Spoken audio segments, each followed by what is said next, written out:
let's see how to type both subscript and superscript in Microsoft Word. First off, we want to open Microsoft Word. And as you can see right here, we have our document ready. Now to type in superscript first, what we can do is let's go ahead and type our text. So for example, superscript numbers such as exponents.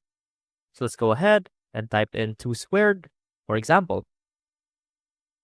And to turn this number 2 into a superscript, simply click on this icon right here with the X and 2 above it. And that should turn your highlighted text into a superscript.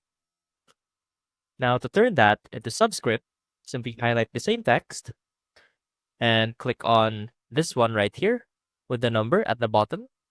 And that should turn your highlighted text into a subscript. Now, there are also shortcuts to this, so you won't have to go back to the Home tab to click it all over again.